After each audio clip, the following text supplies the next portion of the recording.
What's going on, everybody? This is Living in Arizona, and today we are going to talk about why people move to Arizona and then leave.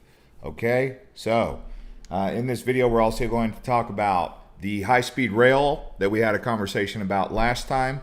We are going to also touch on the Phoenix Suns, who are now up on Denver 3-0, headed into the Western Conference Finals, and they'll likely play, I think, Utah. Phoenix versus Utah, that's going to be a good rivalry, right? We're also going to talk about the weather, and then we're going to talk about the reasons why people come here and leave. One of the things that I also had a question come in about is, do I know anybody who's into real estate? And yes, I do. Svetlana, you can contact her. I've worked with her in the past, and I did put a link in the links below, and I also pinned the link. Just let her know that Jeff sent you, and she'll know exactly what's going on with that. I do have an affiliate link below with her. She helped me out before, and so I can recommend her to you. Now, if you guys are new to living in Arizona and you guys want to learn more about Arizona, we've got tons of videos. Top small towns, that's our most popular video. People want more small town videos, so we made a part 2. So those are 2 small towns. Reason they want small towns is because they want to know where else to live in Arizona, which actually ties into some of the main reasons why people move to Arizona and then ultimately leave. Looks like we already got 5 people who smashed up the likes. If you guys are excited about this video, hit the like button and help get this video out to a larger audience, and then we'll get cranking on this as we get more and more viewers coming in. Thanks to you guys letting us know where you're tuning in from. What's up, Nino? What's up, Drunken Chef? What's up, Ava? Got lots of people tuning in. As you can see, they're still coming in. 10 people now hitting the likes, doubled in that many moments. All right, so like I said, if you're new here, check it out. Also, check out my other channel, Island Hopper TV. Lots of videos over there. So this is Svetlana, and then we're going to talk about this state right here, Arizona. Why would someone move to Arizona and then after a year or 2 be like, I got to get out of here? Whoa! News 12, one of my favorite news channels, by the way, but their video just started auto-playing. Let's talk about the Suns first. So the Suns, they just keep rolling, take 3-0 lead in Denver. I went to game 2. It was great. We just beat Denver in Denver, so that's pretty good that we're up 3-0. I mean, we might even sweep them. That's huge. Any of you guys a Suns fan out there? Do we have any Suns fans in the audience? I'm also getting ready for the big Arizona Cardinals season. That's our NFL football team. So why would people move here and then leave? Well, the number one reasons that I have on this list, heat. So if we take a look at the weather here, you could see our hottest month is actually July. We're in June. It's June 12th. If you're looking for the very warmest time to visit Phoenix, the hottest months are July and August, and then June. So we are about to hit 118 degrees on Monday. It's 107 today. Actually, it's going to get up to 110. It's 107 right now, but tomorrow's going to be 115, and Monday's going to be 118, and this is not even our hottest month. You could see we're going to be well above the 110 mark all the way through a whole week. 115, 118, 117, 117, 118, 118, 116. That's the forecast. That's the number one reason why people want to get the heck out of Phoenix or Arizona in general, because of the heat. In fact, right now, if you try to go camping up at any one of the parks, if you guys just go to this website right here, az.gov, Discover Arizona, Arizona Pass, Visiting Arizona, they have the Arizona State Parks on here. You can see right here. And you can find out where the state parks are. The problem is most of them are selling out because people are trying to get the heck out of Phoenix and Tucson right now because of the extreme heat. Thanks to the 22 people who smashed up the likes. We've now got 60 viewers thanks to you guys. Looks like Latanya says she's tuning in from St. Louis. We've got Ruby tuning in from Salinas. And then we have Rosa. She said, came back to Phoenix in May 2020 and I'm leaving back to my home in Las Vegas. Really? You're already leaving that fast? Why are you coming and going so quickly? All right, so yeah, the heat is a big thing, but if you're leaving Phoenix for Vegas, you're leaving one hot spot for another hot spot, so I don't think it was all about look how beautiful that looks. There's lots of places around Arizona like that, which is going to lead me into my other point that I'm going to make here. This website's called azstateparks.com if you guys wanted to get on that website at some point later on. Because they don't actually explore. So people come here and they move to Arizona, but they don't do any exploration. They don't check out anything. They don't go on the AZ state parks. They don't go up here to the Mogollon Rim. They don't go to the White Mountains. They don't watch this channel. And all of the videos that we've made about things to do across Arizona. Look at this. Small town tours, Flagstaff, Tombstone, Bisbee, Sedona, Jerome. I know a bunch of you guys just got a bunch of ideas. Look at, we did Arizona road trips, epic Arizona road trip, most scenic drive in Arizona, Oak Creek Canyon, Sedona, Oracle, the Globe Miami, Gold, Prescott, Mogollon Rim, Sunset Crater, Upotki, Tortilla Flat, Flag. I mean, we got so much going on here. We're the 6th largest state. I mean, Arizona's loaded with things to do, but people, they move here and they just stay in Phoenix and they don't go to Sedona. They don't go to Prescott. They don't go check out the Painted Desert. They don't go check out the Grand Canyon. They don't go to southern Arizona and check out Tubac and Bisbee and all the cool stuff. They get bored and they're like, there's nothing to do here. And it could be further from the truth. They just don't understand what it is to do. That's why they need a channel like this and other resources that are helping them understand. There's a lot to do out here to those of you who are willing to live life. If you want to live life, you know, you don't have to live life. I guess you could stay in your house. But in that case, for those people who do live in their house, they moved out here for cost of living. And this is another reason why they want to leave, is because they came out here for cost of living and now cost of living has gone way up. What's up with that? What's going on with that, guys? Why is cost of living going up? Well, we've already talked about that because so many people are moving here. Why are people moving here? Well, we've had a major boom because of these self-driving car companies. Lucid Motors, we're becoming a mega center for semiconductor microchips. These microchip processors, Taiwan Semi, they're moving out here, and then you have Lucid Motors and you have Nikola Motors. So big technology scene. Companies are settling out here from California in Phoenix because one big reason, the weather.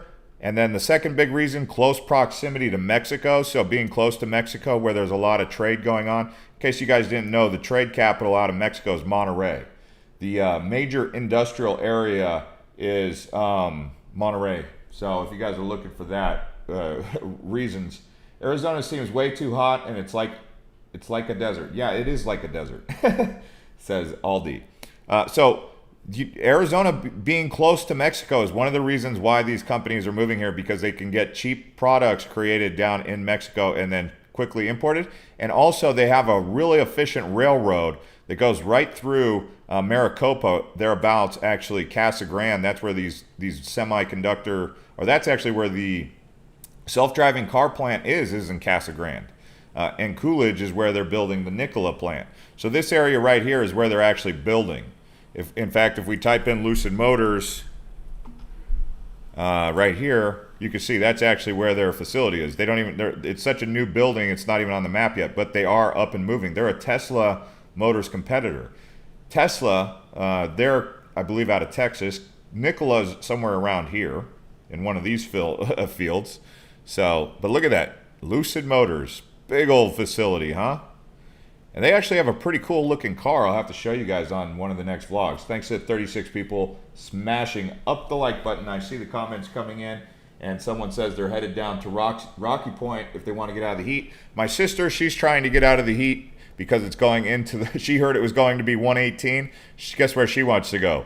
San Diego. I said, okay, you're going to go to San Diego. I wonder how the weather's going to be down in San Diego, but actually my favorite Southern California town is Carlsbad. In fact, if you guys want to see some of the videos from around California that I made here recently, including Carlsbad, you just go on to Island Hopper. I'll show you guys the, let's see here. So I've done several cities. San Clemente is one of my favorite cities. You can watch that walking tour. Oceanside, I'm not too big on Oceanside. I do like Dana Point and Laguna Beach. Laguna Beach is a great one. Carlsbad is another good one. So you can see I've gone all over California making these videos. But what I'm saying is, when you want to get out of the Arizona heat, wow, okay, 12 News just keeps coming up with their autoplay right there. So anyway, Carlsbad, Mission Beach.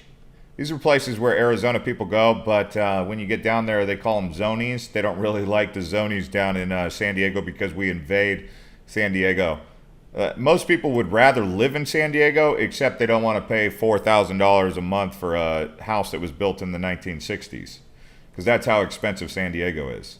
In fact, this whole area, the further south you go, is just beautiful. If the United States occupied the Baja, this whole area, this would all probably be right now homes. I mean, it would just be one giant filled-in city because it's where people want to live. San Diego is just the southern part of the United States. But if you were to go all the way down into here, into like Ensenada, Rosarito, right over here, it's beautiful. But it's Mexico, so gringos can't really live there. So Jeffrey says he's watching from Chicago. Does Sedona get really hot in the summer? Yeah, in fact, if we just check the weather for Sedona, let's just check Sedona right here. Sedona is going to be 102. Actually, on Tuesday, Sedona is going to be 107. So yeah, you're not getting too much reprieve in Sedona. If you really wanted some decent weather close, not too far away, maybe Flagstaff will be in the 80s or the 90s. Yeah, see, on Tuesday, Flagstaff will be 94. The north rim of the Grand Canyon, let's see here. North rim of the Grand Canyon, it was 100 and something down in Phoenix when I was there. And it was like 37 when I woke up in the morning in the north rim. So it gets into the 50s on the north rim. North rim of the Grand Canyon's over here. So, which is kind of interesting because it is so close to Vegas. It's right here. So this is the north rim. It's hard to get there because you got to go Flagstaff up through Page, and then you wrap them around here. Vermilion Cliffs, beautiful area. That was the video that I made right here. The let's see here, Epic Arizona Road Trip. If you watch that, it actually is probably one of my favorite videos that we've ever made, and it's gotten only 13,000 views. It's like the best video if you guys want to explore northern Arizona. In fact, one of the most popular Instagram areas, this whole area is probably most popular with Instagram people. So we have a couple areas up here that people like to explore. We have Horseshoe Bend. I think Horseshoe Bend is like right here. So there's Horseshoe Bend, right? Oh, right there. Then you have this thing called the Wave. So people like this area called the Wave. Let's see if I can find it. It's somewhere over here. It's almost in Utah. They're calling it Utah, but it's not Utah. It's this cave thing. People hike out there, but you got to get permission. It's one of the more Instagram places. Like, people come from all over the world to go hike up to this place called the Wave. Anyway,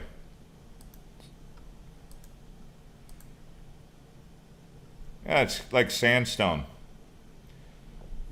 You guys can do some research on it. They got dinosaur tracks over here. You know, there's this whole little area right here. It's called the Wave. It's right there on the border of Utah. It's like literally on the border.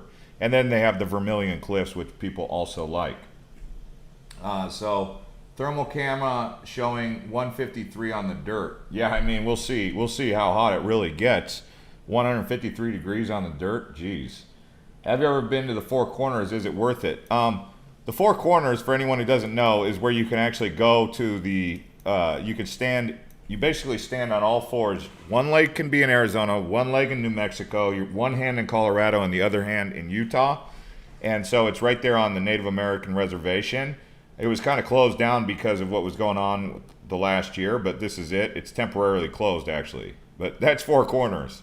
That's why people like it, because 4 states all in one: New Mexico, Arizona, Utah, Colorado. It's really nothing there. There's nothing there. Not a dang thing there. I mean, it's right on the San Juan River. But if you're going to go out here, you're going to probably see Monument Valley. That's what people mostly see. So other reasons why people move out here, and they move, is because they miss their family. So they come out here, they leave their family behind, and then after 1 or 2 years goes by, one of their family members gets sick, and then they're like, I got to go back to mom and dad or grandma and grandpa or brother and sister. So they move out here, and unless their family follows them out here, that's another reason why they leave. Here's another one that I keep hearing from people. Now, these aren't just necessarily things that I get off the internet. These are things I get from you, the audience, people who talk to me personally. They found it hard to make friends. The fastest way that I've noticed that people make friends out here, because I hear this quite often from people who move here, is they say, how do you meet people? How do you get acquainted with people? And people say, well, go to church. And then they go to church and they're like, okay, that wasn't for me. It's not that there's anything against church. I mean, church is cool, but they go there, they might experience a wide variety of different personalities, and sometimes it just they don't hit it off, right? So then someone will say, go to AA, and people will go to AA, and they'll be like, no, I'm not going to AA. So here's the most common way that I've discovered people meet other people. They get in these hiking groups. So and for me, as someone who travels around the world even, I noticed that the most common times I make friends with people is on tours. So on Facebook, they have these hiking groups, and they have these water groups, like people who do kayaking or people who do off-roading. So anytime you can get into one of these tour groups, just kind of sign up, say, hey, what do I got to do to show up? They'll say, well, we're going to meet up at Walmart on blah, blah, blah and I-17, Bell Road and I-17 at 7 o'clock in the morning, and we're all going to drive up in this van up to Sedona and hike around, I don't know, Happy Jack. So they go to Happy Jack and they hike around, or whatever you guys want to do. Or Village of Oak Creek. They hike around this whole area around Sedona, and they just make friends. And it's usually not, there's no pressure. Nobody has any pressure, no expectations. So those are three groups. So getting into kayaking, getting into the kayak groups on Facebook, water activities, getting in with the off-road community, people who do off-roading. It's a little bit more of a tough knuckle crowd, so be ready for that kind of, they're a little bit more rough. But then there's the hiking people. The hiking people is probably the easiest ones to get along with. But anytime you can do any sort of tours, local, visitor, whatever it may be, you typically meet people on those because you'll be doing fun activity during the daytime, and then you just exchange Instagrams, and then you say, hey, do you want to go this week with us on another tour? You don't necessarily have to do like a one-on-one with them the second time you hang out. See if they want to go on another tour with you while you go. And, you guys go on tours together, and then eventually you guys kind of break off from the tour scene, and then you go on your own ways. So that's a pretty good way to get out there and have fun. And so those groups, just go on to Facebook and just type in hiking in Arizona. That's really, we have a group living in Arizona now on Facebook, and I should probably create some groups or some activities for people to be able to get together and go out and have fun, because I think when you meet people, it makes life a lot better. The problem with Phoenix is it's so spread out. You might make friends with somebody who's over in Buckeye and you're living over in Mesa. It's like you might as well be in another state if you're in Rhode Island and Connecticut. I mean, it's like that. It's kind of like that far away. People saying, "Get out, we're full." Well, that's not exactly the attitude that we want to have. I mean, there's a lot of places to live in Arizona, and I think most people who say that, they don't really mean it. I mean, they just don't want you to change their state. But it's funny when you hear people say that. It's not like the most welcoming of gestures. It's like, if you're going to have that kind of mindset, you might as well never leave your Arizona, because you're not going to be welcome anywhere else, because the karma that you created for yourself is not a very welcoming. So I'm more of that kind of person that says, hospitality. I mean, I like the Southern hospitality appeal. And so I don't sit here and tell people they can't come here and this and that. I just don't do that. Let's see here. People said they love it here. There's not enough water. Well, there is a case about not enough water. And so some of the other reasons that people are actually leaving is because they can't find work and too much driving, which we just talked on. I mean, Phoenix is huge right here. You could see Surprise, Peoria, Glendale, Phoenix. Gilbert, if you live out in Queen Creek and you got to go to Surprise, like if you're dating someone in Queen Creek and you live in Surprise, look how far away that is. It's huge.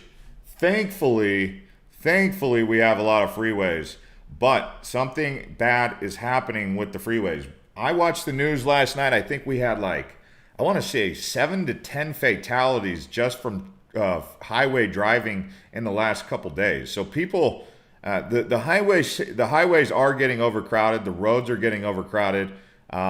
When they built these freeways, they didn't build for the growth, and it's unfortunate. But yeah, Phoenix is becoming an epicenter for technology jobs. I also wanted to touch on something, like I said earlier. By the way, guys, if you guys hit the like button, we'll keep this thing going and I'll keep fielding questions. So let's get it over to 100 likes. We're at 67. So if you haven't already hit the like button, that's all I'm asking for you, and we'll keep going. All right, we have 190 people watching. But I'm going to touch on something that's really important to me, which is the passenger rail study Tucson to Phoenix.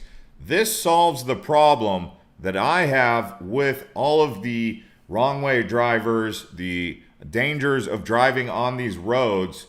I know they're coming out with self-driving cars, but I think it's high time to build a rail system. We've touched on this many times, and I told you guys there was multiple different rail opportunities. So there's streetcar, light rail, commuter rail, intercity rail, and then high-speed rail. This idea that a light rail is the whole solution, no, that's just one of 5 different components to a rail. That's like saying there's only one type of road, so we shall not build any more roads, and you're talking about surface streets. It's like, hello, have you ever heard of a freeway, a highway?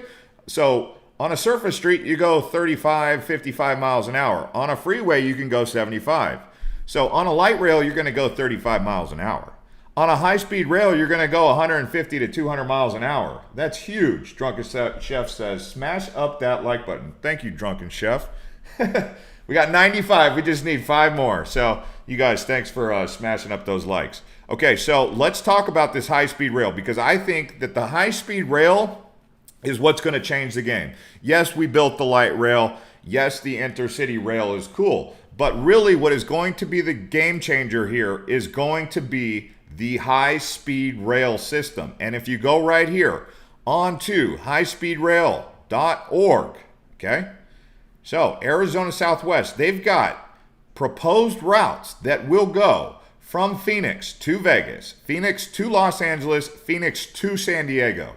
Now, let me ask you guys in the audience here, if they built a high-speed rail system, would you ride that bad boy? Or would you keep driving cars? Now, would you drive a car that goes 75 miles an hour, and you have to, you got to stay sober. You can't have a beer. You can't have a glass of wine. Or would you rather get onto a high-speed rail from Phoenix to Los Angeles, where you can drink a wine, relax, put your feet up, walk around, go to the bathroom anytime you want, okay? And it goes 200 miles an hour, okay? They're even talking about building one Phoenix to Tucson. This thing from Phoenix to Tucson will change the whole game out here. It'll change the whole game.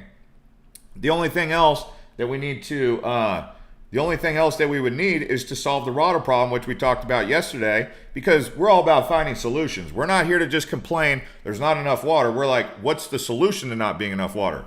Who here watched the video yesterday where we talked about the solution to the water problem? Well, you see this? That's a lot of water, isn't it? So we talked about desalination and pumping in the water from the ocean. You have the Gulf of California, Sea of Cortez, that you could pull water off of, or the Pacific. And so right now we're pulling water out of the Colorado River, which is from the Rocky Mountains, this tributary up here. Okay, but look at all that blue.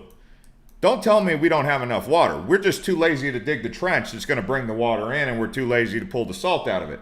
Now, how do I know it can be done? Because I was on USS Abraham Lincoln, a nuclear carrier, and how do you think we got our fresh drinking water on that aircraft carrier? Anyone want to take a guess? We took the salt water and we turned it into, yes, you got it, fresh drinking water. That's how come everyone on that aircraft carrier, on that floating city, all 5,000 of us, were able to take fresh showers. No one complained about, well, actually they did say we had every once in a while we would have a potable water problem. But that's a lot of green water.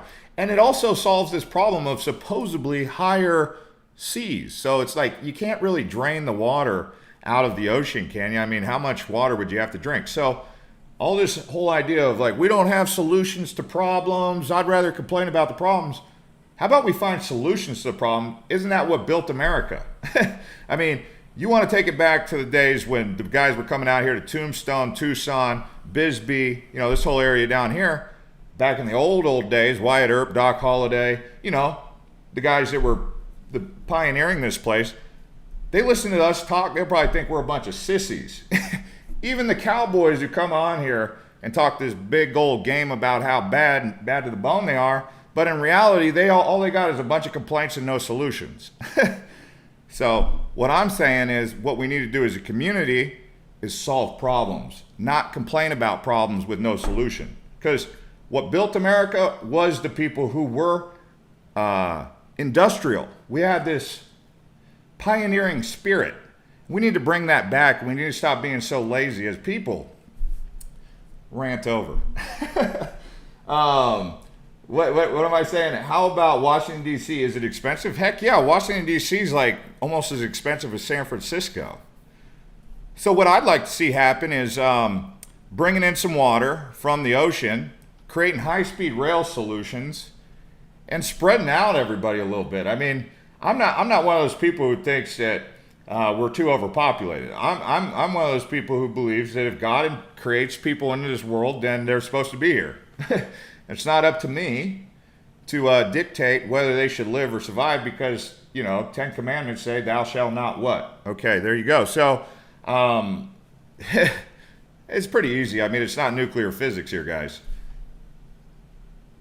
Let's see, what are people saying? Toilets with water faucets on top. That's kind of interesting. Why don't you run for an elected office of your choice? Oh, I would never run for elected office. Too much political mudflinging. I mean, I like doing this right here where I kind of plant the seeds in people's heads, but I think we need better elected officials for sure because I think we got a bunch of people out there who are just kind of blah, blah, blah, blah, blah, but they're all talk, no go, and they don't really seem too creative, you know? So I put it out there in you guys' head so you guys start demanding these things that make sense, and then I see it. If I have an idea, I share it with you. If you guys think it makes sense, you tell me. If you think it's a dumb idea, tell me. But that's a lot of water right there. You can't tell me we don't got enough water. I mean, if technology scares you, then you're going to be real scared by what's coming with the what they're going to do with smart contracts and algorithms. Yeah, you have to be a good liar to be a politician, is what he said. Patriot said that. Yeah, the map format is pretty good, and I mean, if you guys really wanted me to zero in, like I was happy when they asked me about the four corners right here because then I could really zero in and show you what the four corners look like. But the area that I like around here is Monument Valley, actually.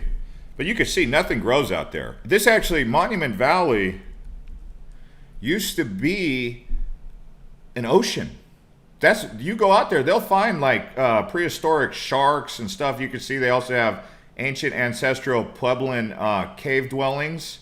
They got lots of stuff out here, but you can see this is old Monument Valley.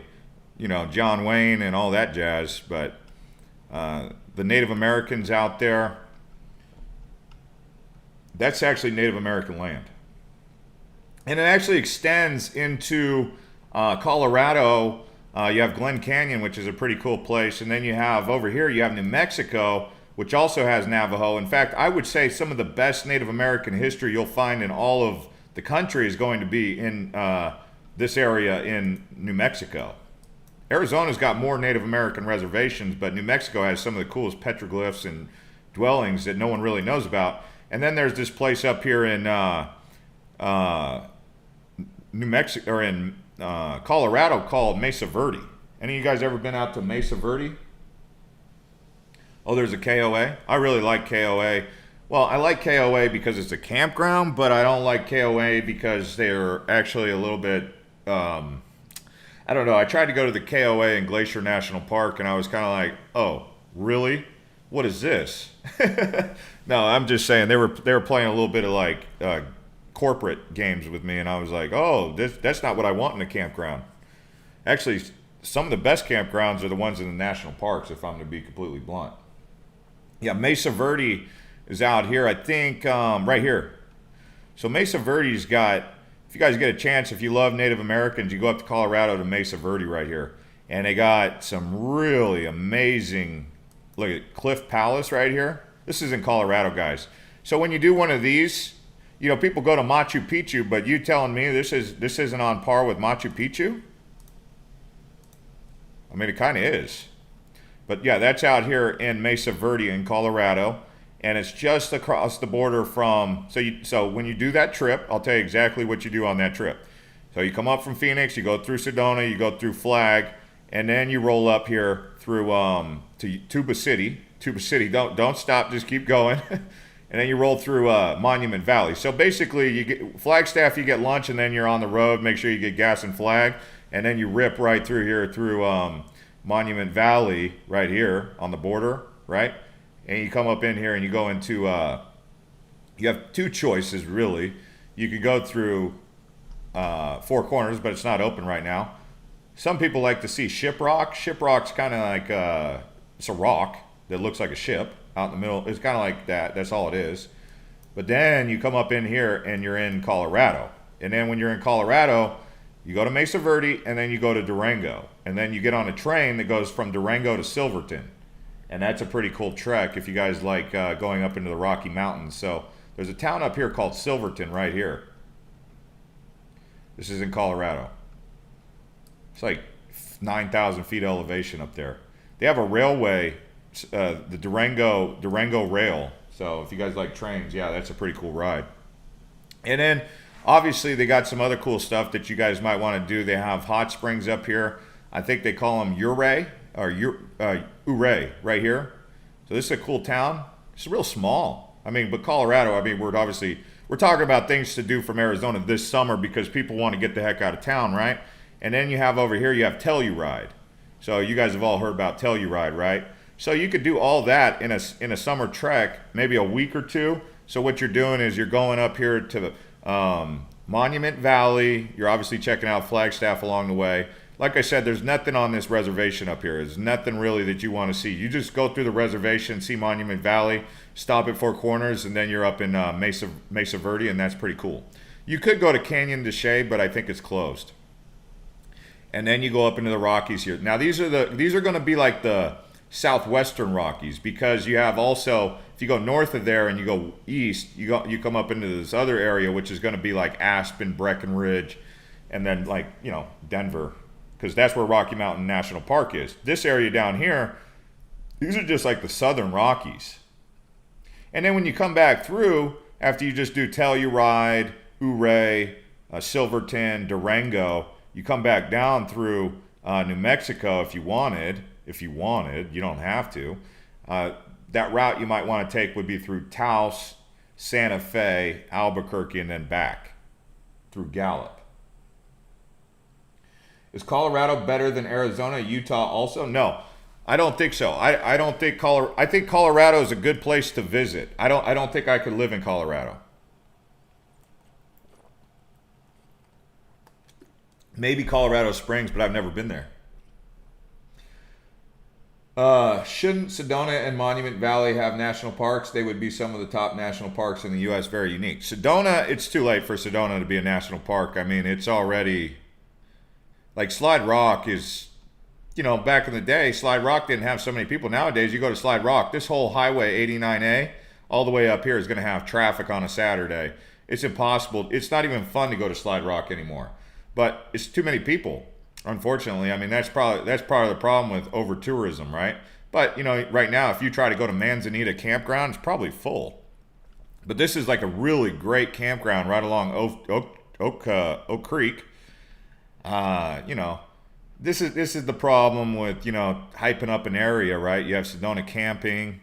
I mean, but right here, Manzanita. Let's see what is the campground full. See, I want to go camping here, but I know it's already going to be full.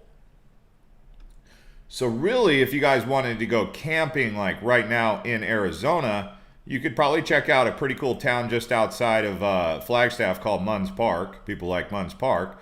But as I've talked about probably numerous times on this here channel, welcome to all the new subscribers, by the way. And thank you to the 140 people who crushed up the likes. If we can get it to 180, I'll keep going even longer here because I've got the energy to do so.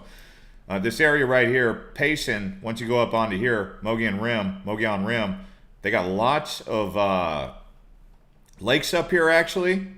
It's actually a really cool place to get some nature. If you're seeking nature, get it on the Mogollon Rim.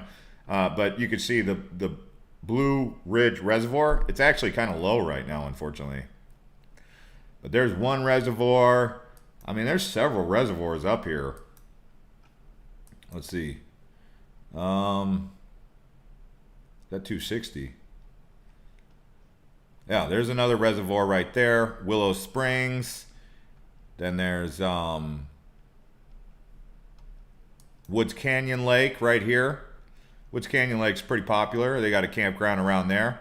And then there's like a bunch of just back trail, boondocking, overland, dirt road trails that you could take all throughout here. And like I said, there's lots of lakes. Like you could roll up onto this Bear Canyon Lake right here. There's not going to be anyone out there at Bear Canyon Lake. There might be. Well, there's going to be people out there. It's just you're not going to bump into the same problems, And it's kind of cool. They got the Tonto Creek Fish Hatchery out there. I think the kids can go fishing at this. If you guys got kids, you take them to the Tonto Creek Fish Hatchery. That should be just off of, that's off of 260. Take that road up here, and, you'll see some different countryside Tonto Creek Fish Hatchery. I think this is the one I used to go to as a kid. Wait. There's like a little pond. I don't think this is it. Is it it? I know there's a fish hatchery out there. I want to say it was actually by Christopher Creek. Well, that might be it. AZ is beautiful, but lots of crap too. Go somewhere green. Yeah, there's lots of green. I mean, we got tons of greenery. I'm just showing you a ton of greenery right here. People move up here to this place called Forest Lakes. This is a good place to have a second home. It's just on top of the Mogollon Rim. It gets cold as heck in the winter. It gets definitely snow. Lots of snow up here, Forest Lakes. And it's growing. You don't have to go too far to get there from Phoenix. I mean, it's a 2-hour drive from Phoenix, Forest Lakes. That's why they call it that. How do you get around when the rail trip is done? I ride Uber or Lyft. I take Uber and Lyft. So, or I take, it depends on how big the city is. If it's like Philadelphia, or if it's San Francisco. Okay, let's just say I took high-speed rail from Phoenix to San Diego. Right when I arrive in San Diego at the Amtrak station, they have light rail that can take me all around San Diego. If I wanted to take take the high-speed rail, say from Phoenix to Las Vegas, I would probably call Uber or Lyft. Okay, so I mean, it just depends on where you're at. Now, if you go, like when I went to Whitefish, okay, because I rode the Amtrak on the Empire route, the Empire Builder. That route goes from Milwaukee through Minneapolis. This area from Milwaukee to Minneapolis is actually pretty nice. They have this town right here called Wisconsin Dells. Yeah, from Milwaukee to Wisconsin is a beautiful place, but it's America Siberia. I mean, if you're into that kind of thing. But then it goes, once it gets past Minneapolis, oh my goodness, you're going straight up into Fargo, cold as heck. You don't even go, you go through Minot? Yeah, Minot. Nothing there in Minot, trust me. You got Lake Sacagawea there. And then you go through this area in Montana, and then you arrive right here at Glacier National Park. This is East Glacier. This is where it starts to get real interesting. It gets real beautiful. They wrap around here through to Essex, and you arrive in West Glacier. And then West Glacier is a really small town. You can walk anywhere you get there. They're not going to have an Uber or a Lyft there, and they don't have any public transport. So I took, I got off in Whitefish, and I just stayed at the Hampton Inn, and then they had a shuttle that picked me up from there. So I mean, you know, you kind of got to plan ahead on some of these. But obviously, as the routes get more popular, you know, they start to fill in the gaps. Like if I kept riding it past Whitefish, the next town that I was looking to go to was this one called Leavenworth.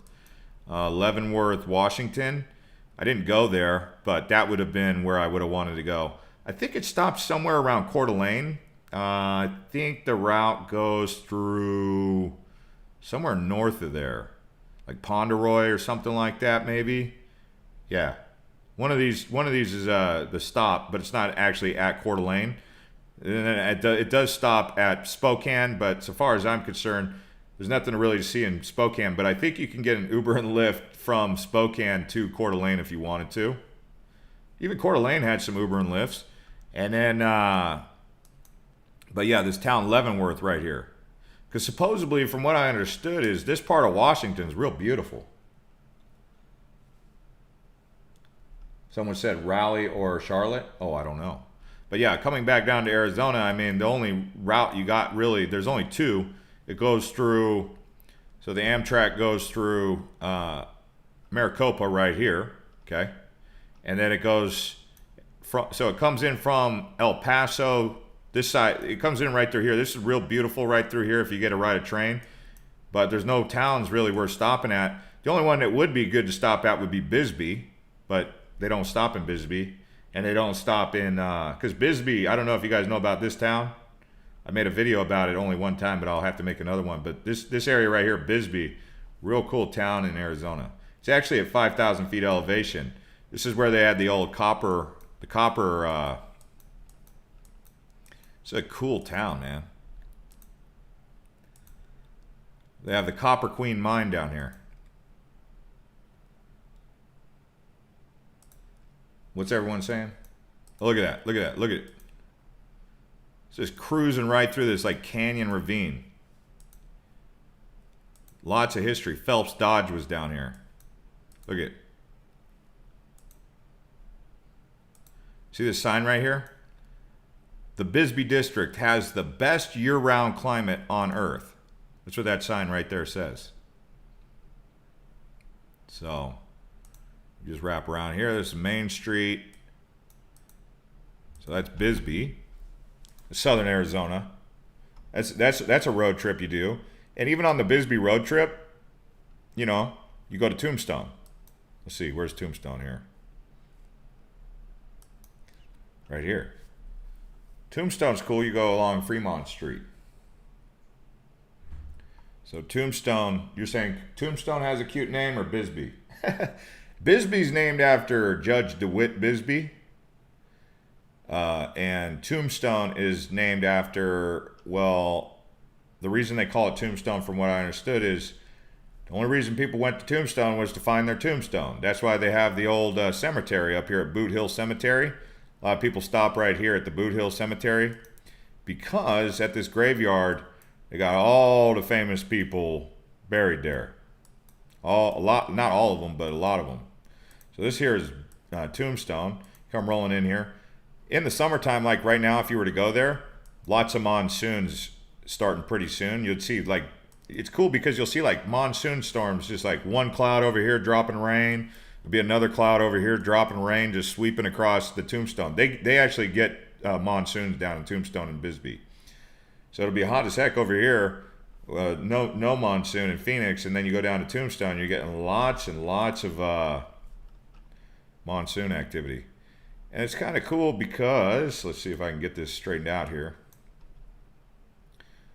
Another area people like to go is this Karchner Caverns. So Karchner Caverns is, I think you got to make an appointment for it, but it's a cave, okay?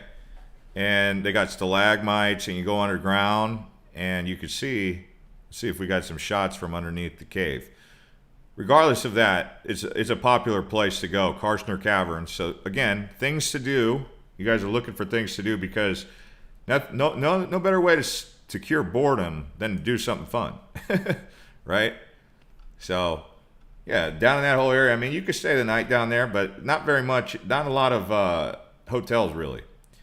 If you could stay in Bisbee, that might be ideal. But then you have another area over here called the Chiricahuas. So this is the Chiricahuas. And it's almost next to Arizona or New Mexico.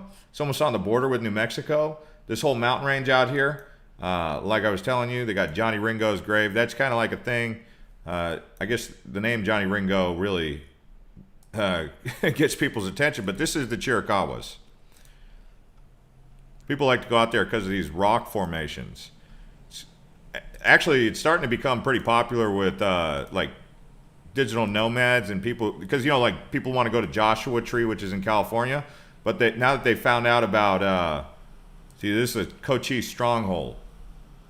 So in case you guys are wondering what a stronghold is, whenever you see Cochise stronghold or Apache stronghold, basically that was an area where the Apaches or Cochise, the chief Cochise, would have had an area he would have had control over. It was a stronghold on the area, and that was what he would have had out here in the Chiricahuas. But Chiricahuas are on par. As it continues to get more and more popular, it's just not really well known about right now, but it will become like on par with what you have in Sedona or even Joshua Tree. So the Chiricahuas, add that to your list of places to explore.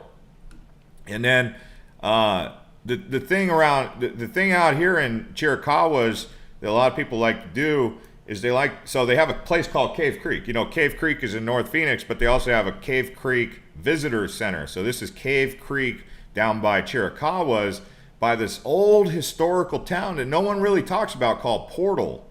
So if you guys get a chance, when you go to the Chiricahuas, you can't even get Google on that. Check out Portal, Cave Creek. They got a campground down here. See, it's not going to be overpopulated either. But this is the Idlewood campground. Beautiful, kind of like high desert surrounding. And it's because Sedona is overpopulated. Well, a place like this is beautiful, but people don't really know about it. Yeah, I'm telling you guys about it because there's not a lot of you guys on this video right now, but you guys get the idea. But you're going to get cool wildlife like these, they call them peccary, but I call them javelina. They're like wild pigs. You get some cool, look at it, the yucca. Well, this is actually an agave. That's an agave. If you guys are new to this channel, you can hit subscribe. I see some new viewers coming in here. And thanks to 162 people who hit the likes. If you guys haven't already hit the like button, hit the like button. Let's get it over 200 likes. I keep asking for that because that's what the Google algorithm keeps telling me I need to get from you guys is likes. Because if you guys watch and you don't like, then Google thinks you don't like the video. But anyway, what I'm trying to tell you is this whole area has, look how many campgrounds. So if you're trying to go to Sedona and you've already been to Sedona and you're like, yeah, I like Sedona, but it's overcrowded right now. A lot of people are trying to go up there. Where's another place I can go? Look at, you got the Idlewood campground, you got the Stewart campground, you got the Sunny Flat campground, okay? You got South Fork Trail. Then if you come over here, so I mean, this is a whole week. You could come down here. Look, they got a cottage down there, a bed and breakfast. I'm not going to sit here and tell you that they got the best the best hotel quality down there, but you got some hidden waterfalls that probably most people don't really know about. John's Hand waterfall. Let's see how beautiful that is. I mean, decent. I mean, it's a hike. It's a little thing to do out in the woods. I don't know how many of you guys are actually hiking activity people, but like I said, it's out here in the Chiricahuas. So here's the Chiricahua Peak. Look at that view, man. Look at that.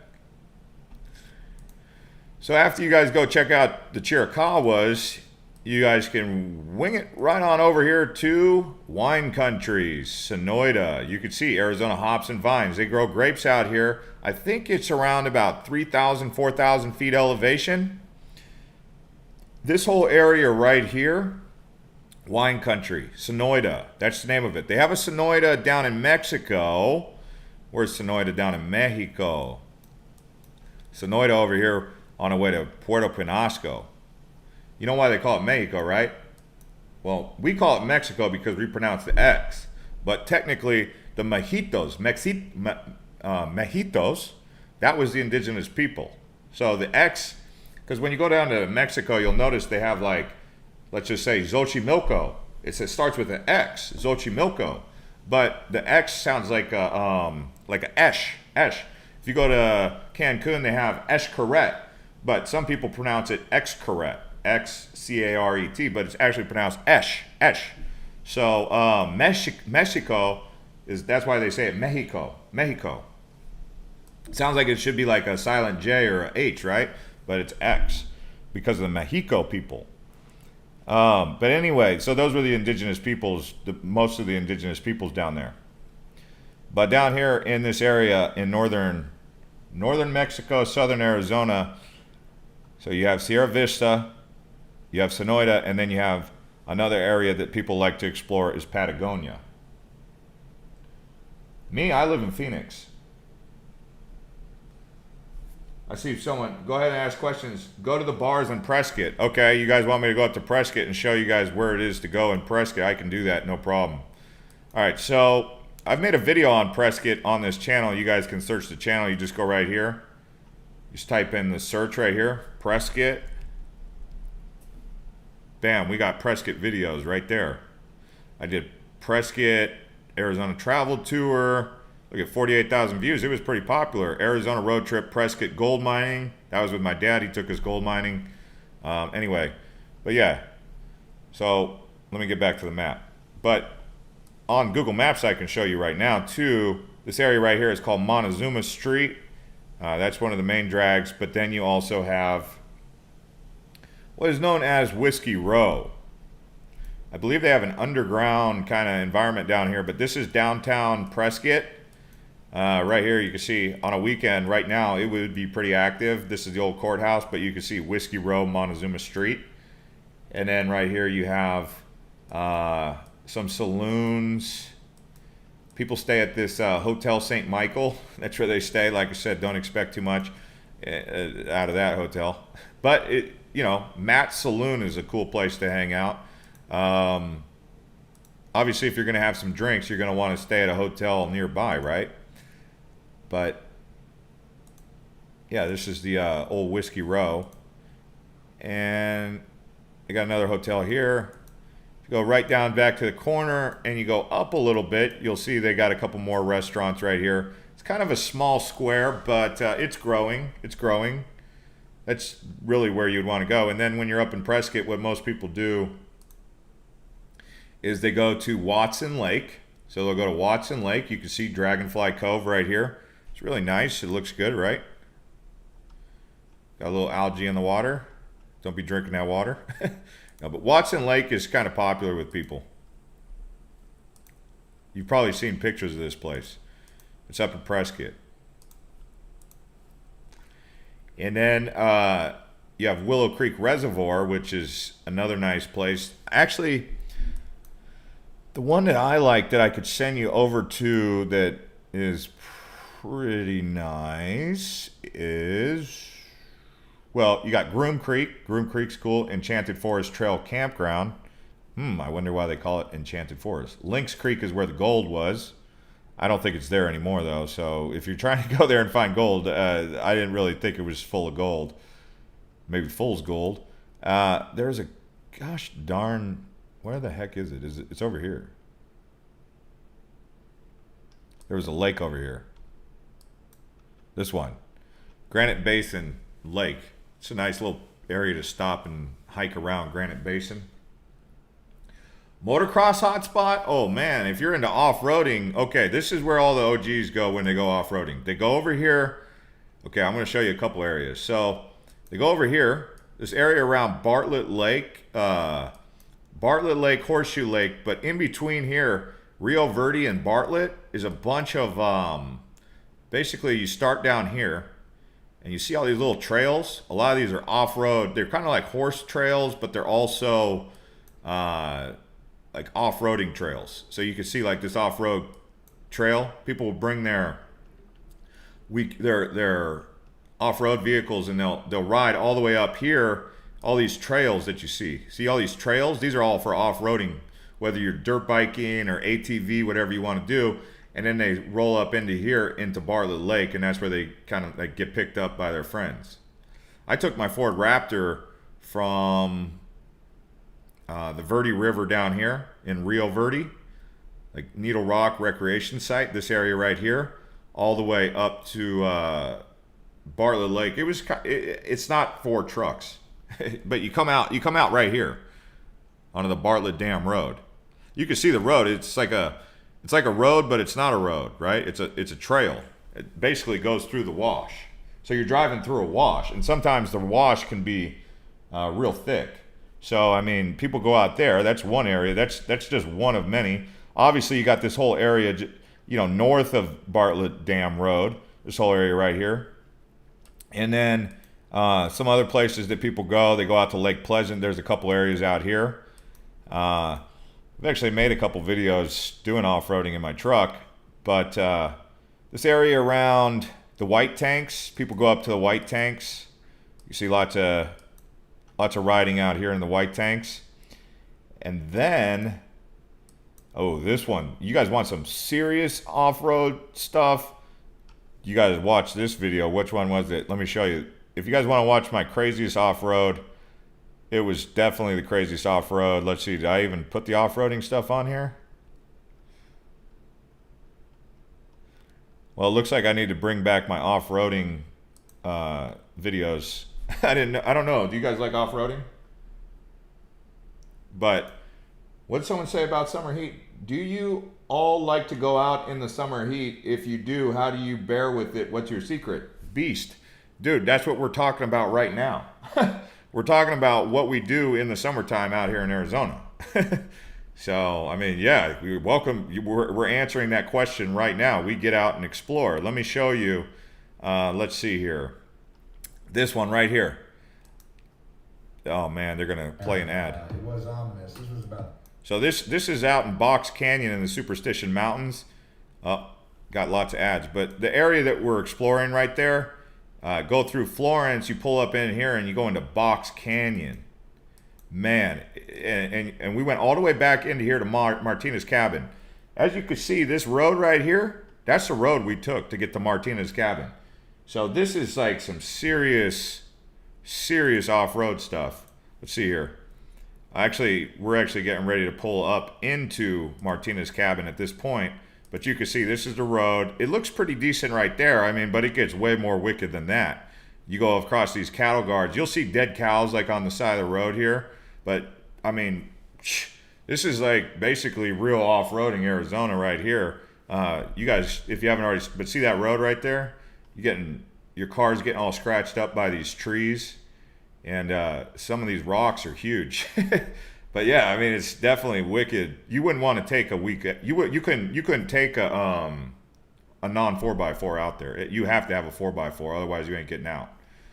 You're gonna be broken down out there. So yeah, you guys are asking about off-roading. Well, that area there I'm showing you right here is the area in the Superstitions right here. And does anyone know why they call them the Superstition Mountains? Anyone want to take a guess? But this whole area is some real off-road terrain. It's rugged out here. In fact, this is actually old Apache stronghold. If you go like right over here, Apache Junction, the reason they call it Apache Junction is because this whole area was inhabited by the Apaches. In fact, they have the Apache Trail, which takes you right out here to Tortilla Flat, which actually I did that one. Let's see here. So we have the Apache Trail, Tortilla Flats right here. This is another one of those off-road treks that you can take. I'm showing you these videos because I know what is in them, right? But they're showing too many ads here. It's Canyon Lake. Let's see if I can get you on the Apache Trail. Oh.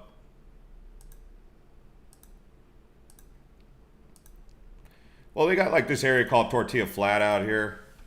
There it is. That's the Apache Trail. There's nothing really out there. You can hike all up in here. Look at those rocks.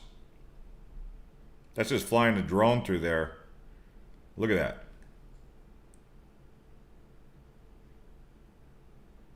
People hike up in here and they get lost. Superstition Mountains. I wonder why they call it that, right? But that's Tortilla Flat. That's right there by the Salt River Canyon. Out here, you can't even get out there because it's part of it's managed by the SRP Salt River Project. You can't even go beyond this. Like you can go through this road, but you can't go out into here. And I was looking out there because like right where the gate is, you'll see these big caves, man, big old caves. And you know the Native Americans, the Apaches, were living out there. I mean, these are big caves on the side of the Salt River. Salt River is a very powerful river. Oh, what'd you ask me about the fires? Yeah, they still have the fires right now going out here in Globe. Mescal fire. Let's see. The fire right now. I wish they would just say how much contained it is. This is the Telegraph fire out there by. Actually, whoa, that's out there right where I made that video. That whole area is whoa. No, I was over here. Martina's cabin is. There's Martina's cabin. There was the fire. So it's kind of close to there. It's a big peak right there. You could see that when you're out there. You'll see like crows and hawks, and you would almost think there's mountain lions stalking you the whole time you're out there. Like when I got out of the car, because you got to park right here. So you got to park like right around here, right? And then you got to walk through this canyon to get to Martina's Canyon, which is an abandoned miner's cabin. Right? I swear, when you're walking out there, I mean, there's nothing out there. This is just an outpost in the middle of the desert. The whole time I was out there, I felt like there was a mountain lion stalking me. Now, it could be all in my head, but you could see there's nothing out there. And I didn't see a single, there was no people out there. You know, these settlements are historical relics at this point in time, but they haven't even been restored because there's no one even out there. There's nothing out there. That was just a mining outpost for copper. No, I didn't have a weapon. I should have. Actually, sometimes, it was like when I was out in Montana, I saw that grizzly bear. I thought to myself, I said, man, I should at least have bear spray. But if the bear comes at me, what am I going to do? You know, am I actually going to spray it, or am I going to not have enough reaction time? I better have enough reaction time to pull it off my hip and be like, woo! Because when they actually sprayed the bear spray at the grizzly when we were in Glacier. So we went up to this lake. I'll show you guys this lake. It was crazy, man. This lake we went to up in Glacier National Park. It's called Avalanche Lake. Why do you think they call it Avalanche Lake? Because they actually legit get avalanches up there, right? It's over by the Going to the Sun Road, and it's actually next to Little Matterhorn. You know, the Matterhorn Mountain in Switzerland. They call it the Matterhorn. So Avalanche Lake, I think that's it right there. No? So you hike up to this lake, right? I don't even know. Maybe that's it. There it is. So we were right here, and there was two sets. There was black bear and grizzly bear, and they had cubs. And they have this little beach right here. I mean, look at all these trees. Look at all those tree stumps from when the avalanche comes down from the hill and just basically takes a bunch of trees with it, and they just end up in this lake. That's why they call it Avalanche Lake. Actually, they probably come from off this cliff right here. I call this America, Switzerland.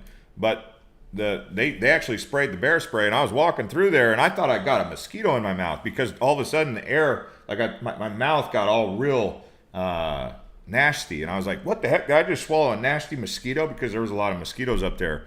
And then I got closer, and I seen the bear, and I saw the people like scared about the bear, and that was what it was. So if you ever spray bear spray, that stuff stinks up the air like a lot in all directions. So what are you guys saying? Steve says, stupid Park Service closed Going to the Sun Road last year due to COVID. Apparently the virus likes fresh air and mountain views. No kidding, right? No, you know what they say the reason was is because they don't have enough park ranger staff.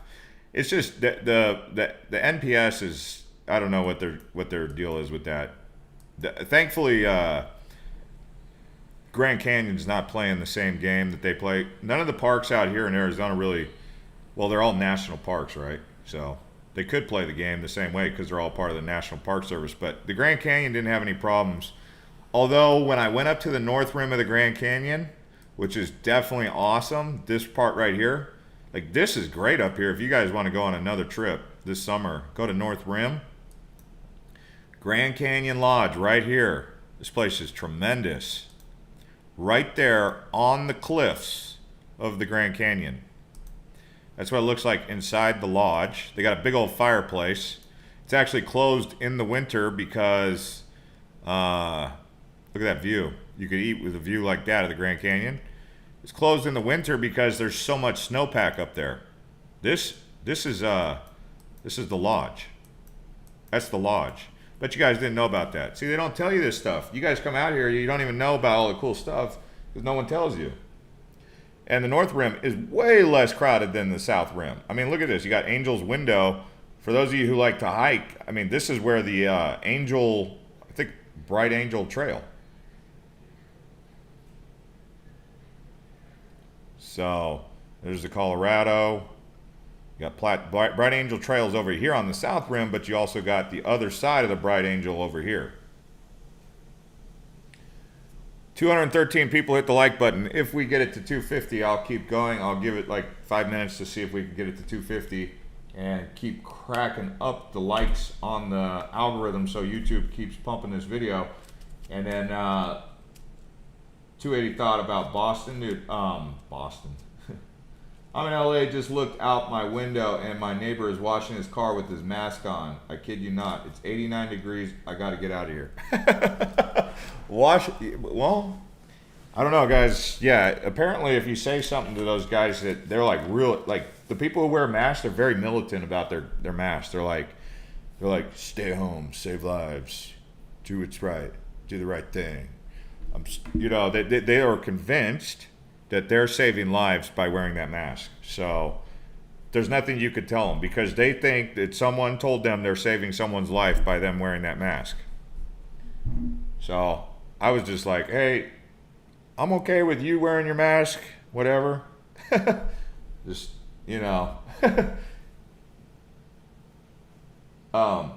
Trey says, cool, not too crowded restaurants and sights to see in Prescott. You're not gonna believe this. I got both shots of my vaccine, so whatever. I did it. Now I didn't really. The only reason I did it was because I travel for work, and I knew that at some point in time they were probably gonna require it. So I was like, just get it over with. And I was in the military when they gave us like 40 different vaccines. They gave us like the anthrax, smallpox, all these different vaccines. So I was just like, whatever. If they were gonna inject me with something, they would have already got me. So I just did it anyway. And I mean, I'm still alive. I don't really feel any different. So, I'll be the guinea pig if I have to. But I didn't really want to get it. I don't think anyone really wanted it. Well, some people want to get it. But now I can, legally go out in Arizona without a mask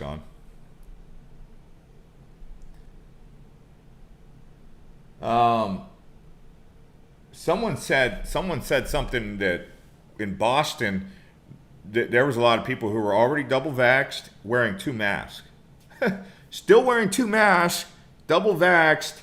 And so people are they take this stuff serious, and there's nothing you could tell them because they think they're convinced that it's the most deadly virus in human history and these stuff. So I just say, okay, I don't want to get into this conversation. So we'll leave it at that. Where are the biohazard waste containers for all these used masks? Oh, yeah, I know. That's what they were saying. Like, if this was really the most you would want to put those masks in a biohazard containment site. That's a compelling argument. Yeah, it's the mask. I actually thought it was worse wearing the mask because, I would touch a doorknob and then I would, eat. And it was like I was constantly going up and down with the mask, and sometimes I couldn't replace the mask. Sometimes you got to go through 2 masks a day to really keep it clean, and even then it doesn't really keep, and I was like going back and forth with the mask, and I was like, my hands are touching things that might have, and I'm putting it right, and then I'm touching the mask, and I'm putting it right next to my mouth again. I was kind of like, are we sure this is working? Okay. So I played the game. I played the game. Yellowstone full of masks spoiling nature. Oh, I know. It's terrible. The amount of masks. Like, if you go to the beaches, you'll see just like masks just laying everywhere, and it's nasty. Like, you see a mask, you're like, oh, get that thing away from me. I don't want to see a mask. What? Heather Cliff, what did you just say? That was crazy. Coming out of left field with that comment. Anyways, so that's a lot of the places. Lake Havasu City, we made that video. It's one of our most popular videos on Living in Arizona channel archive. It's got lots of views. I mean, I think 170,000 views. Lake Havasu City, we posted it 1 month ago, so it was really popular. But right now is not the time to go to Lake Havasu City. But man, springtime, whenever, this whole area around here, cool place to explore. If you get a chance, go out to Lake Havasu City, especially right down here. Let's see. Okay, so the area that I explored in that video, since people were kind of curious about, obviously there was a lot. This is where the bars are. The bars are down here just north of Parker. Okay, so you have Parker right here. You get on 95. You don't cross the border, because once you cross the border, you're in California. The people on the Arizona side are always making fun of the California side. They're always like, "Oh man, yeah man, California, blah blah blah." But anyway, Senega Springs, okay, is basically where it's at. This whole area right here is where the bars are, and that's where they have those floating bars. So they have these like little floating barges. People live down here, and they have these RV parks, and they're right there on the water. But the let's see, where's those cafes?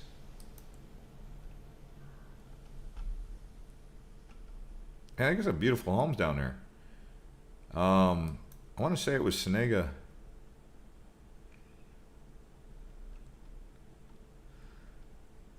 Man. Parker Strip, that's where it is. Right here. So you got Roadrunner, Dock Bar, and then over here you had some. They got a bunch of bars actually right on there. You just stay at one of these RV resorts, and each one of them has like a bar you can see. That's what it comes down to. Buckskin. I think Buckskin's too far north. Parker Place Mobile Home Park. You guys are asking me about 55 and older RV parks in the wintertime. Go out there to Havasu City, man. Senega Springs. But that's Parker Dam right here, which is what creates Lake Havasu, and then here's Lake Havasu, which is like this booming metropolis. This is like the most popular area along McCulloch Boulevard right here. And you have this whole area where the London Bridge is. This is the actual London Bridge from London, and this is where all the boats go. All the boats come on down here to London Bridge, and but I wouldn't go here in the summertime. You'd have to be kind of crazy to go there in the summertime. Unless you plan on swimming in the ocean, in the water. If you plan on being in the water and you got AC, great, go for it. That's where all the speedboats are, right here. They come up in here. It's like marina. That's an island right there. And then, what else was there? Then there's another place that people like to go. I mean, this is like a little mini. This is Bullhead City, but on the other side of Bullhead City, in the Nevada side, there's this place called Laughlin. All right, so we got 252 likes. Keep hitting that like button if you're new here. But look at $69. You can stay at the Aquarius Casino. Look at, it's called Laughlin. My grandpa used to love going here. Right here. Real small. It's on the other side of Bullhead City. Here's Bullhead City. People are always coming on here. Hey, Jeff, what do you think about Bullhead City? I'm thinking about moving there. I'm like, okay. I mean, Bullhead City, I don't know about that place. But I think it's becoming something. Because look at, they got these nice homes out here. It's got potential. It's got a lot of potential, Bullhead City, but it's known for one thing, and it's class 1 felony. Narcotic. If you get it, that's what it's known for. Someone in the comments want to guess? Rosa says she hates Laughlin. She absolutely hates it. It's nice for retirees. It's nice for gambling. And they got these mobile home parks on each side of the road.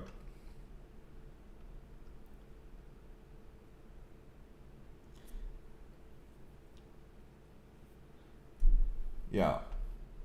Bullhead is windy. Yeah, it really is windy down there, and it's like a hot wind too.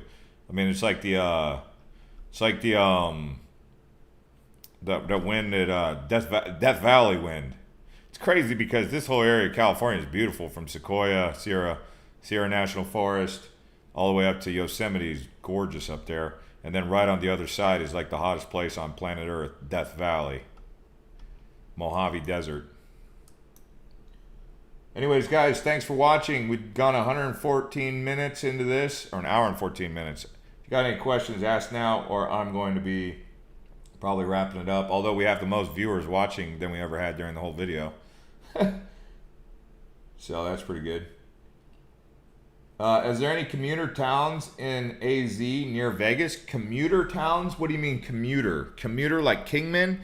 Like Arizona's commuter town is like Kingman because people commute through this area on the way to Vegas, right? If that's what you mean by commuter. So you could see Kingman's right here, and this is actually this is becoming a popular place with retirees.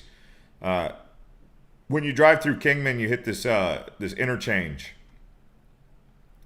and then this is the area that's being built up. It's called New Kingman. And then they have the Kingman Airport. People are moving out here because what they're doing is they're RVing across the Southwest, and they're using Kingman as their like home base. They're buying these homes, $200,000 4-bedroom homes, right up here on golf courses, and then they're just kind of like making sure they got a big RV parking, and they just go out for 6 months out of the year in the summertime, and they leave Kingman and they go up into all these places that around America. When will they invent outdoor AC? No kidding. No such thing as mandatory in Arizona, Darlene. I never heard about that. Do you think there are any 4-bedroom homes going for $350,000 in Surprise? Possible. I mean, you'd have to go on. I would start on Zillow and see what they got. But the problem is, there's like bidding wars that. So even if they are $340,000, they're like bidding wars that are really going crazy.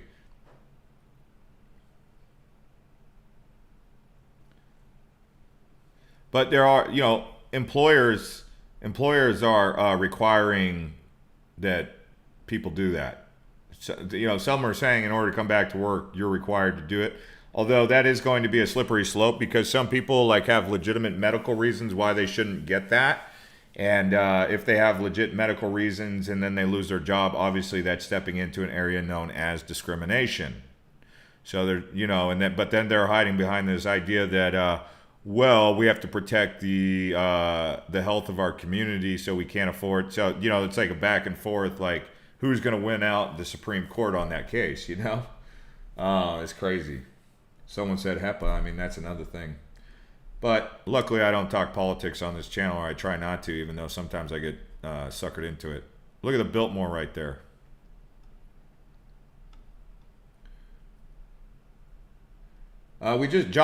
Jay Wilson, we just talked about Prescott quite a bit on this channel. What I would recommend you do is go onto this channel right here on our homepage, go to the search, type in Prescott, and you can see we've got at least 5 videos. 1, 2, 3, 4, 5.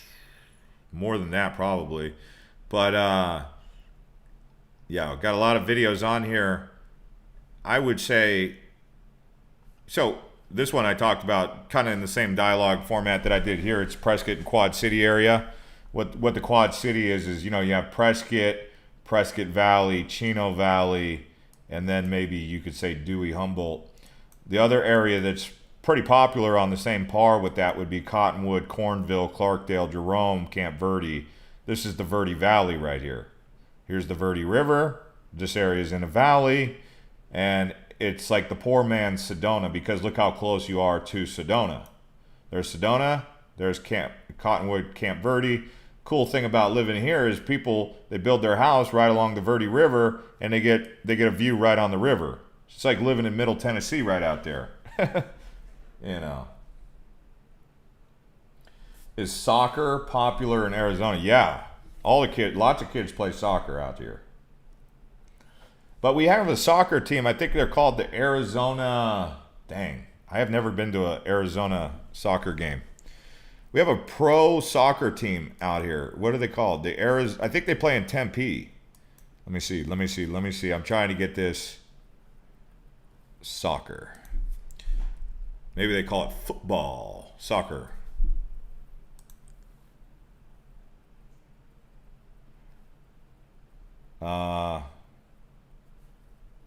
What's the name of our pro soccer team? I want to say they're like the Arizona Fire or something. But yeah, soccer is real popular. Oh, Phoenix Rising. Is it the Phoenix Rising? I thought they played down on Tempe. Oh, wow. Are they all the way down in Wild Horse Pass now?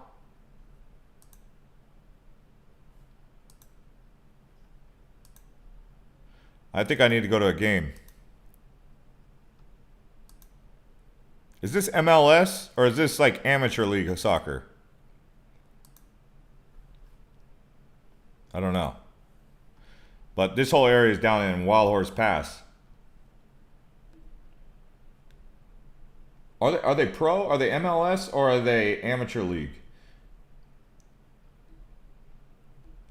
Joseph says, feels like soccer isn't as popular in the United States compared to other countries. Well, we have a lot of sports here, obviously, NFL being the number one sport, football being the number one sport, like American football.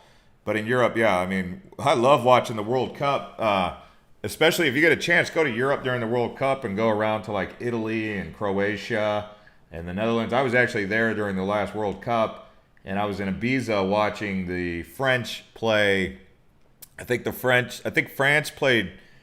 Who did France play? I think France won it all. I think they played Croatia. But anyway, you know, the people, they love soccer. They love football out there in Europe. Yeah, for sure. And South America is even big too, which I'm surprised Argentina and Brazil, they used to be like the best, you know, back when Pele was playing. Is Rawhide open? I think they moved Rawhide down to here, and I tried to stop by Rawhide because I was going to make a video about Rawhide, but it's nowhere near as good as the Rawhide they used to have up in, there it is. I mean, it didn't look that great. It didn't look that great when I went by there, unfortunately. But it wasn't open. Let me see if it's open.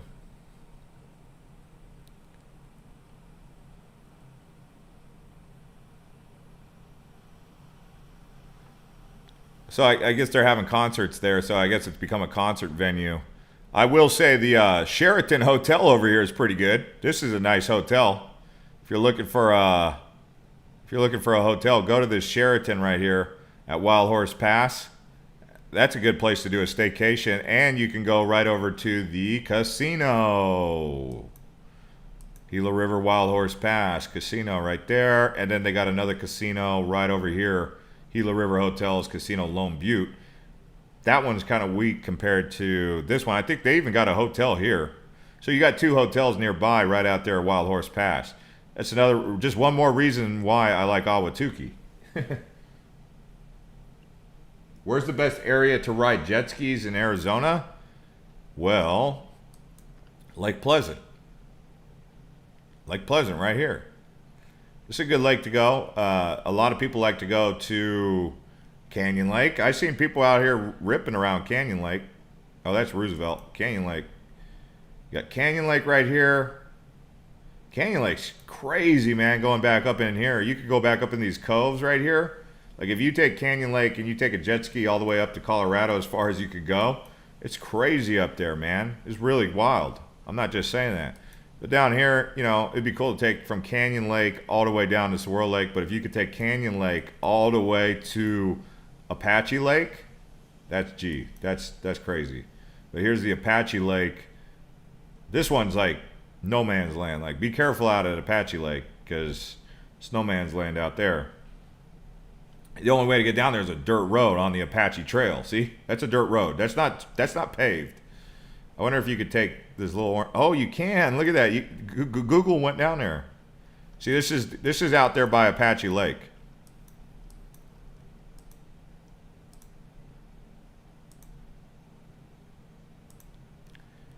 I'm trying to get down the road here. I can't believe the Google thing went out here.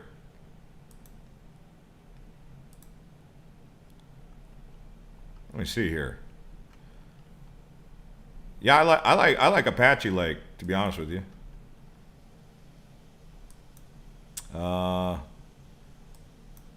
Why is it?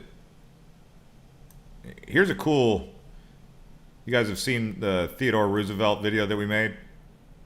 That's the dam, the Roosevelt Dam. Let me see if I can get you guys closer to it. They have a little area you can pull over the side of the road, right down here.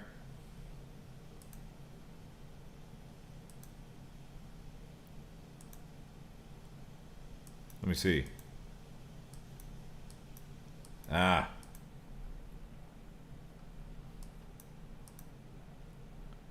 Probably down there.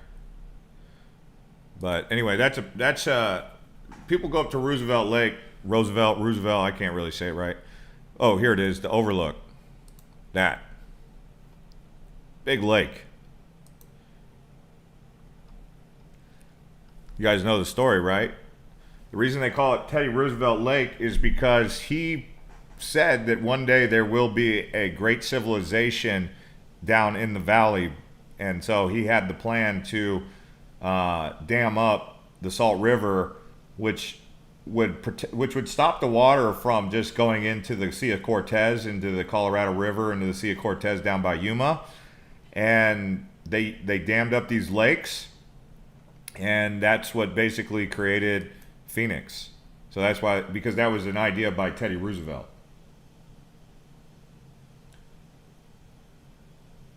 Thanks to 280 people. If you guys crush it up to 300, we'll keep going. So if you're new here and you haven't already hit the like button, hit the like button and we'll keep going.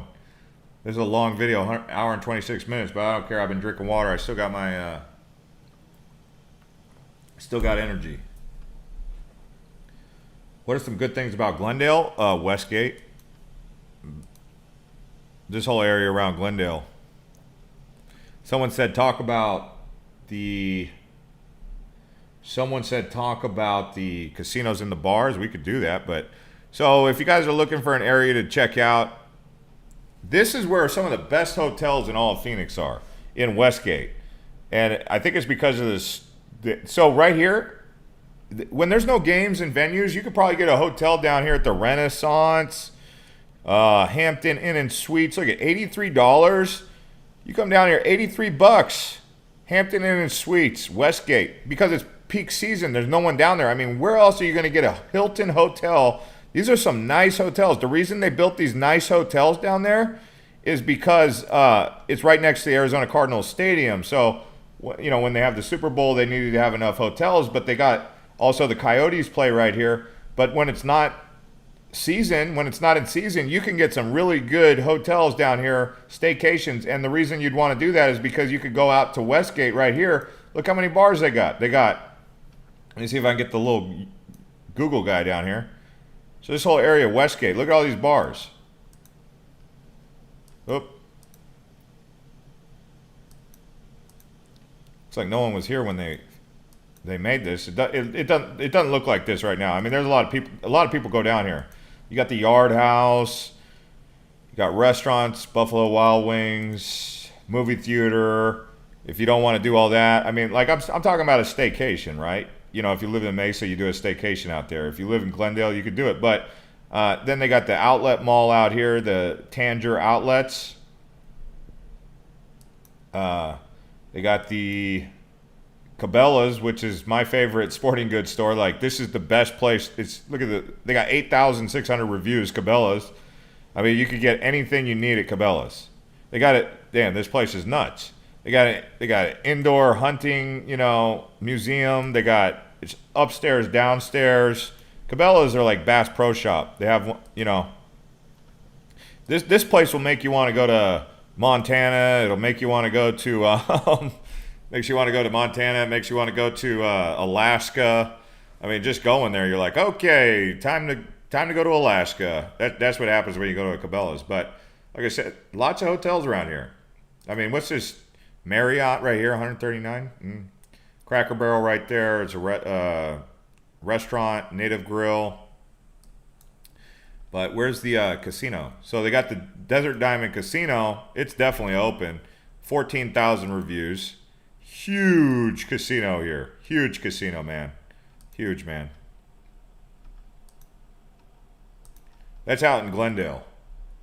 So I answered two questions.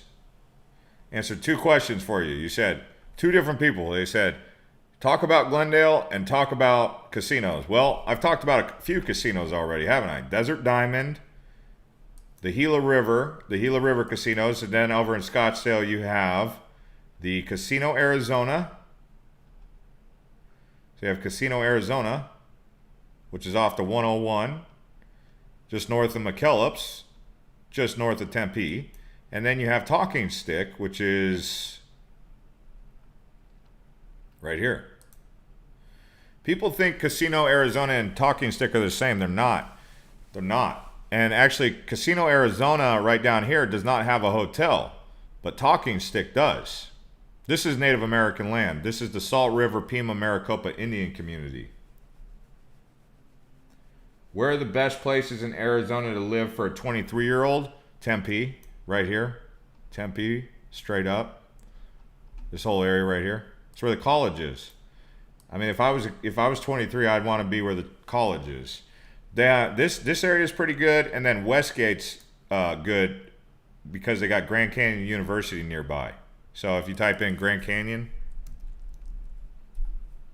University is right here off of Camelback. That's another college. Dan Marley was the coach out there, actually.